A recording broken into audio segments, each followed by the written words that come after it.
Welcome back. About 1,600 new homes will be launched in Upper Thomson from June 2026 under 3 new BTO projects. It's the first time in over 40 years that public housing is introduced in the area. The National Development Ministry says the move is part of broader plans to make mature towns more inclusive and vibrant. Claudia Lim with more. Upper Thomson may be more known for private homes, but new BTO estates will inject new life into the area and bring in new amenities like a childcare centre. This area, the housing prices are high if they have access to private market. So for young couples, especially looking to live near the parents in these areas, I think the public housing will give them affordable options, at least enjoy the amenity in these areas. The 3 projects will sit along Upper Thomson Road, 2 in Lakeview and 1 in Shunfu. It will offer a mix of 2 to 4 room flats along with about 50 units of public rental housing. Blocks rising up to 40 stories will also offer scenic views, including McRitchie Reservoir. Construction begins progressively from the second quarter of 2026, with other projects planned for launch over the next 2 years. Beyond Bishan Toa Payoh, we are also bringing more public housing into more mature towns so that these towns remain inclusive and vibrant for residents of all ages. We want to support family members to live closer to one another for mutual care and support. It is a key consideration in our approach for public housing, building not just homes, but strong and connected communities. Prof Singh notes that adding new BTOs to mature estates could also help moderate resale prices. I think the supply of resale HDB flat in this area is quite limited. So by adding another 1,006 unit of BTO flat can help to actually increase the supply, at the same time also balance some of the excess demand in the market where people actually willing to move to this area. They probably can actually have an alternative option.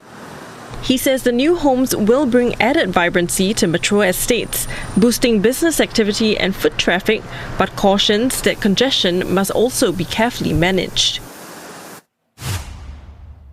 And for more analysis, we're joined by Professor Shunfu, who is Provost Chair Professor at the Department of Real Estate at NUS Business School. Prof, great to have you with us. Now, let's start with the timing of all this. No public flats have been launched in this particular area in more than 40 years. So why now?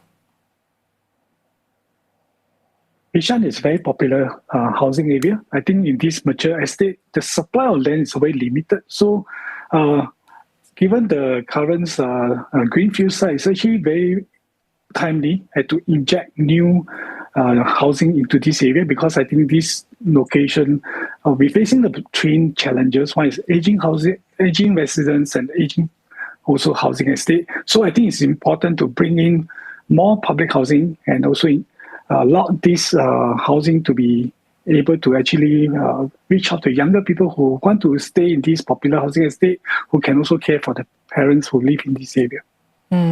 Now, what do you think the launch of these new projects tell us about how HDB is thinking about renewing these older, mature estates? If you look at this location, I think it's a very popular area. In order to sustain the amenity and also to bring in new amenities to this area, I think it's important to increase the population base. So with the new HDB or BTO flat in this case, I think can enhance in turn, bring in more residents back to this area. I think this also actually will stimulate the businesses in this area as well. And they also can bring in new amenity because the economy of scale. So I think that will help to rejuvenate and injecting new life into this housing estate. Now, if you look closely at this location of Lakeview and Shunfu as well, do you think it gives us some clues on which older estates might actually see similar developments in the future? And if so, where do you think they might be? Yeah. I think these areas share similar characteristics with many of the mature estates. I think one of the challenges is actually to find enough either a greenfield site or brownfield site for redevelopment or intensification. So for this particular subject area, we can see some characteristics like proximity to MRT station, and also their surrounding MRT block already there. So I think the new BTO flat will actually enhance the location amenities and also enhance the population base to create a kind of vibrant community. Now, Prof, do you think this type of development is related to the Voluntary Early Redevelopment Scheme, or VERS? If so, how is it? For this particular project, it's actually built on the greenfield site because the land has been acquired and clear. And where VERS, Voluntary Early Redevelopment Scheme, actually more applicable for what we call the brownfield site, where the building is aging and also the residents have to get collectively agree to sell the land back to HDB for resale. So there's a difference between the two redevelopment, but the concept of this rejuvenating the older towns remain the same, is to bring new life and also inject more amenity back to the older housing estate. Right, so based on that, then how might the VERS scheme be complementary to these new developments once it begins?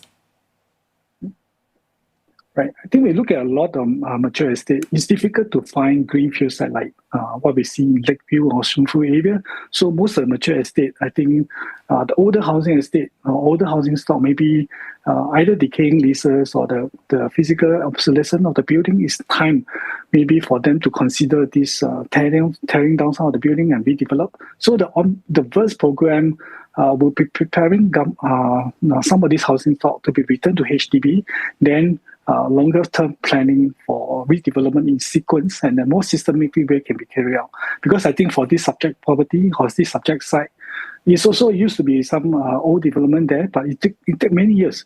In this case, 40 years before the government actually launched it again for the BTO flat. Because I think it's important to plan it timely and also make sure surrounding amenity will be able to support the new development.